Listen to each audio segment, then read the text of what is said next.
नमस्कार दोस्तों, स्वागत है आप सभी लोगों का आपके अपने यूट्यूब परिवार में।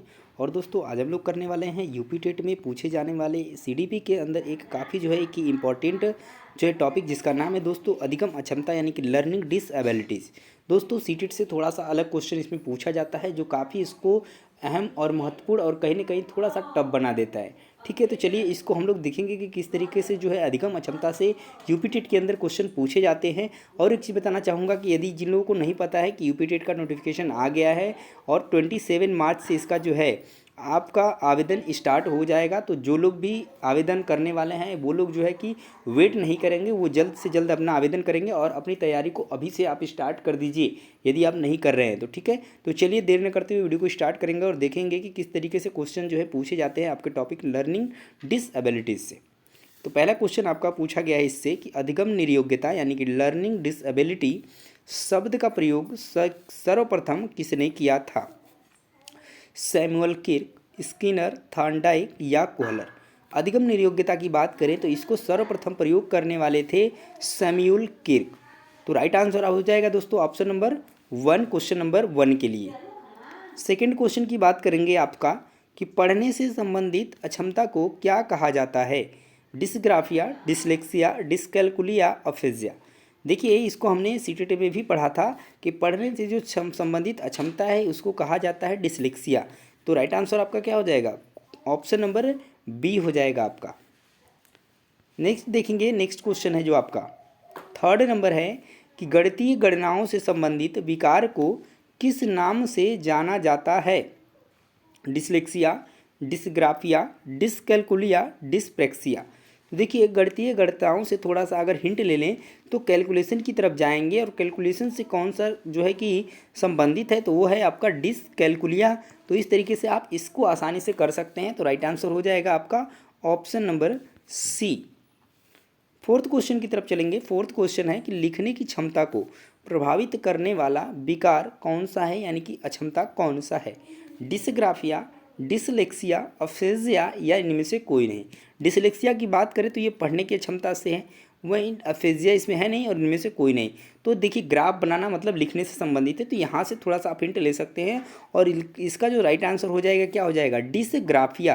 तो लिखने से जो क्षमता को प्रभावित करने वाला कारक है या लर्निंग डिसएबिलिटीज है जो लिखने में, उसको बोला जाता है डिसग्राफिया। नेक्स्ट है आपका कि ADHD का पूर्ण रूप क्या है यानी कि इसका फुल फॉर्म क्या है, ये आपका पूछा गया है। तो इसका होता है attention deficit hyper activity disorder. किसका? ADHD का। तो राइट आंसर आपका क्या हो जाएगा? ऑप्शन नंबर ए हो जाएगा। बाकी ये जितने सभी ऑप्शन है वो आपके क्या हैं? गलत हैं ADHD के बारे में।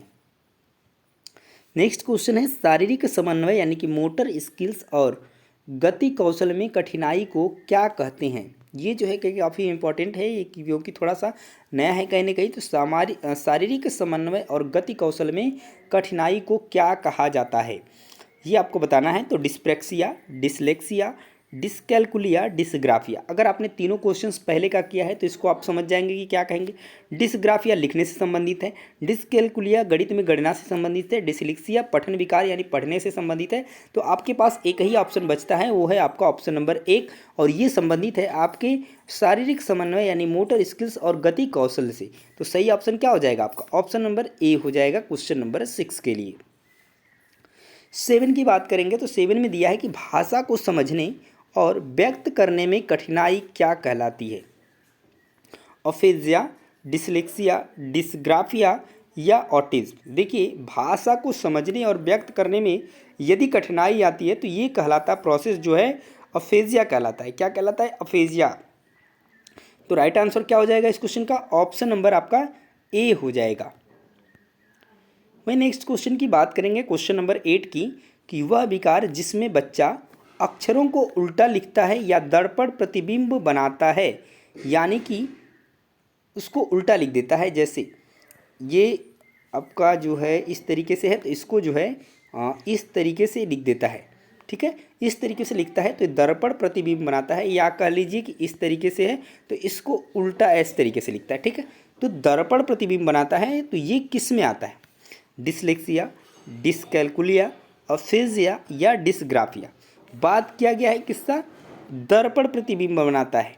क्या करता है? दर्पण प्रतिबिंब बनाता है, अक्षरों को उल्टा लिखता है, यानी कि उसको समझने में दिक्कत हो ये अक्षरों को, तो इस तरीके यानी कि पढ़ने में समस्या है, इस वजह से ये किस तरीके का होगा? डिसलेक्सिया। जैसे हम बोलते हैं ना, सा को क्या कर देता है? वाज। इन दोनों में डिफरेंस नहीं समझ पाता है, और इस तरीके की प्रॉब्लम किसके अंतर्गत आती है? डिसलेक्सिया के अंतर्गत आती है। ये चीज़ें बिल्कुल आप अच्छे से समझेंगे। ठीक है, नेक्स्ट देखेंगे क्वेश्चन नंबर 9 है कि डिसकैलकुलिया के शिकार बच्चे को मुख्य रूप से किस में समस्या होती है? पढ़ने में जी नहीं, लिखने में जी नहीं, अंकगणितीय संक्रियाओं में। जी हाँ, बिल्कुल, गणित से संबंधित जो विकार होता है उसे ही डिसकैलकुलिया कहा जाता है। अर्थात डिसकैलकुलिया के शिकार बच्चे मुख्य रूप से किस में कठिनाई मिलेगी देखने को? तो अंकगणितीय संक्रियाओं में। ठीक है, उसका उल्टा क्वेश्चन पूछा गया है। नेक्स्ट टाइम है यहाँ पर कि तर्क करने और गणितीय अवधारणाओं को समझने में अक्षमता कहलाती है। देखिए, तर्क करने और गणितीय अवधारणाओं को समझने में जो अक्षमता होती है वो कहलाती है verbal dyscalculia, graphical dyscalculia, lexical dyscalculia and audiognostic dyscalculia. तो इसमें भी डिसकैलकुलिया के भी कई जो है प्रकार है और उसको अलग अलग तरीके से बांटा गया है।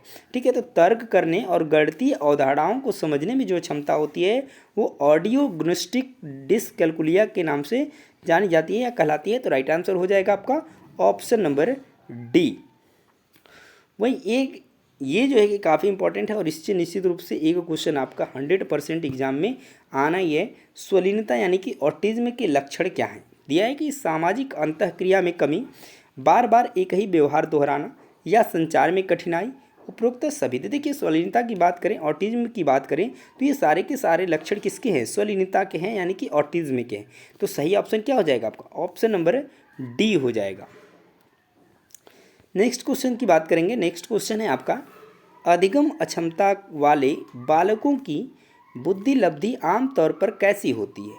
बहुत कम, औसत या औसत से अधिक, 50 से कम, या इनमें से कोई नहीं।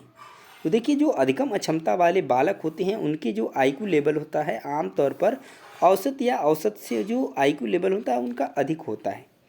ठीक है, तो इस वजह से राइट आंसर क्या हो जाएगा इसका? ऑप्शन नंबर बी हो जाएगा। नेक्स्ट है आपका क्वेश्चन नंबर 13, लिखने में अनियमितता और अक्षरों के बीच अनुचित अंतराल किस विकार का लक्षण है? बात की गई है किसकी? लिखने की। ठीक है, तो डिसग्राफिया, डिसलेक्सिया, ऑटिज्म, ADHD। बात अगर हम करेंगे लिखने की, तो लिखने से जो संबंधित विकार है उसको क्या बोला गया है? डिसग्राफिया बोला गया है। सही ऑप्शन क्या हो जाएगा आपका? ऑप्शन नंबर ए हो जाएगा। नेक्स्ट है आपका क्वेश्चन 14, डिस्थीमिया का संबंध किससे? गंभीर तनाव की समस्या, पढ़ने का विकार, लिखने का विकार, गणितीय विकार। गणितीय विकार में क्या बोलेंगे? डिसकैलकुलिया। लिखने के विकार में बोलेंगे डिसग्राफिया। पढ़ने के विकार में डिसलेक्सिया। तो गंभीर तनाव की अवस्था क्या कहलाएगी? डिस्थीमिया।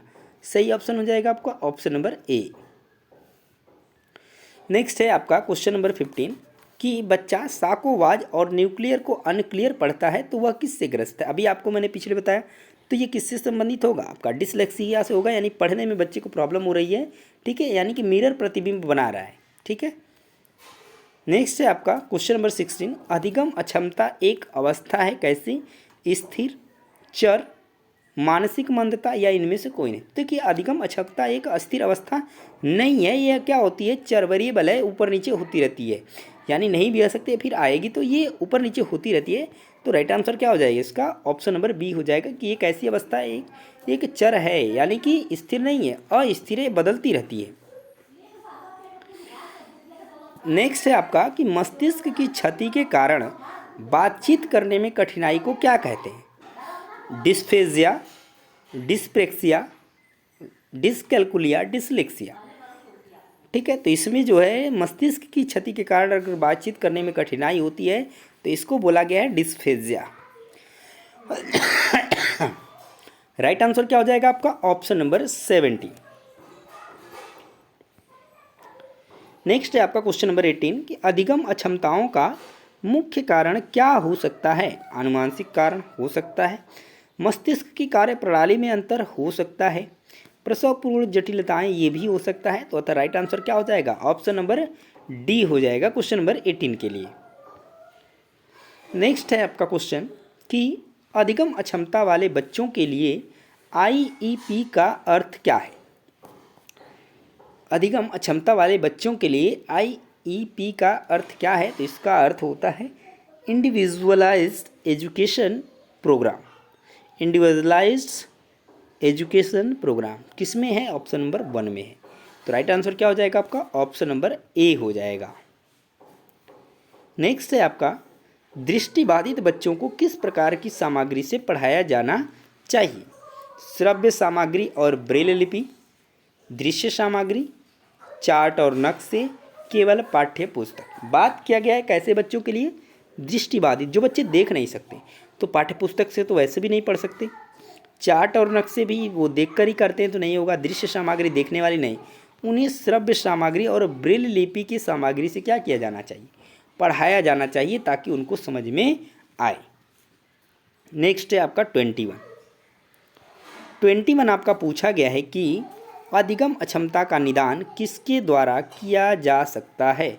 मनोवैज्ञानिक मूल्यांकन द्वारा किया जा सकता है, शैक्षणिक परीक्षण द्वारा किया जा सकता है, अवलोकन किया जा सकता है। यानी तीनों ही सही हैं, तो राइट आंसर आपका क्या हो जाएगा? ऑप्शन नंबर डी हो जाएगा। यानी उपरोक्त सभी तरीकों से अधिगम अक्षमता का निदान किया जा सकता है। नेक्स्ट है आपका 22 कि वह बच्चा जो समूह में जाने से शर्माता है और सामाजिक दूरी बनाता है, स्वतः ग्रस्त है किससे? ऑटिज्म से, डिसलेक्सिया से, डिस्ग्राफिया से या मिथोमेनिया से। जो बच्चा इस तरीके से सामाजिक अंतःक्रिया करने में असमर्थ होता है या उससे प्रॉब्लम होती है, उसे ऑटिज्म की प्रॉब्लम होती है, स्वलीनता की प्रॉब्लम होती है। नेक्स्ट है आपका आरपीडब्ल्यूडी अधिनियम 2016 के अनुसार कितनी श्रेणियों की दिव्यांगताएं शामिल हैं? 7, 14, 21, 25। तो देखिए इसमें जो दिव्यांगताएं शामिल हैं वो कितनी शामिल हैं? तो 21 जो है कि शामिल है। तो सही ऑप्शन हो जाएगा आपका ऑप्शन नंबर सी। नेक्स्ट है आपका, झूठ बोलने या बढ़ा चढ़ाकर बात करने की मानसिक आदत को क्या कहते हैं? मिथोमेनिया, बुलिमिया, हिस्टेरिया, ऑटिज्म। देखिए झूठ बोलने को क्या बोला गया है? मिथ। उससे रिलेटेड क्या है? मिथोमेनिया। तो झूठ बोलने या बढ़ा चढ़ाकर बात करने की मानसिक आदत क्या कहते हैं? मिथोमेनिया कहते हैं। तो राइट आंसर हो जाएगा आपका ऑप्शन नंबर ए हो जाएगा दोस्तों। नेक्स्ट है आपका क्वेश्चन नंबर 25, भोजन संबंधी विकार यानी कि ईटिंग डिसऑर्डर जिसमें व्यक्ति अधिक खाता है कहलाता है बुलिमिया, एनोरेक्सिया, डिस्थीमिया, अफेजिया। तो इसको बोला गया है बुलिमिया। अगर भोजन संबंधी विकार है तो उसको क्या बोला गया है? बुलिमिया बोला गया है। नेक्स्ट है आपका क्वेश्चन नंबर 26, डिसलेक्सिया मुख्य रूप से किसके साथ जुड़ी समस्या है? तो सिंपल सी बात है, ऑप्शन नंबर सी, पढ़ने से संबंधित समस्या है।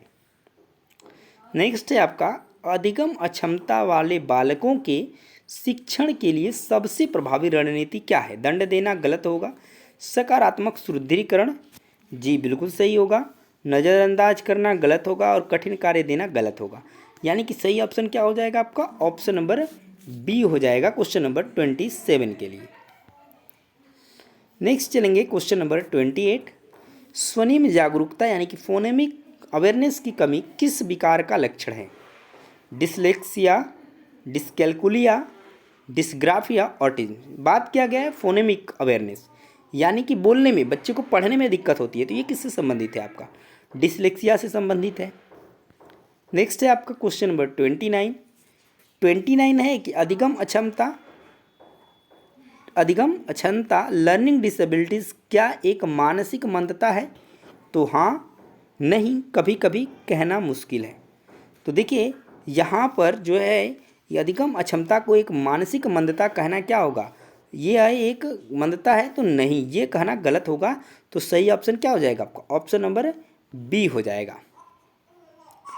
नेक्स्ट है 30 कि कम्युनिकेशन में समस्या को प्रभावित करने वाला मुख्य विकार है अफेजिया, डिसलेक्सिया, डिस्ग्राफिया, डिस्कैल्कुलिया। तो कम्युनिकेशन में समस्या को प्रभावित करने वाला जो मुख्य विकार है वो क्या है? अफेजिया है। तो राइट आंसर हो जाएगा आपका ऑप्शन नंबर ए। तो ये थे आपके लर्निंग डिसेबिलिटीज से पूछे जाने वाले कुछ 30 महत्वपूर्ण MCQs। तो वीडियो आपको कैसी लगी है ये कमेंट में निश्चित रूप से बताएंगे। और ये टॉपिक आपके लिए काफ़ी हेल्पफुल है, इससे कम आपसे के 2 से 3 क्वेश्चन आपके एग्ज़ाम में आने वाले हैं। तो ये काफ़ी जो है हेल्पफुल होने वाला है आपके एग्ज़ाम्स के दृष्टिकोण से। तो दोस्तों ऐसे ही और वीडियोस देखने के लिए और अपनी तैयारी को बेहतर करने के लिए चैनल को सब्सक्राइब और बेल आइकन को प्रेस करना नहीं भूलेंगे। तो मिलेंगे एक और शानदार टॉपिक के साथ नेक्स्ट वीडियो में, तब तक के लिए दोस्तों जय हिंद।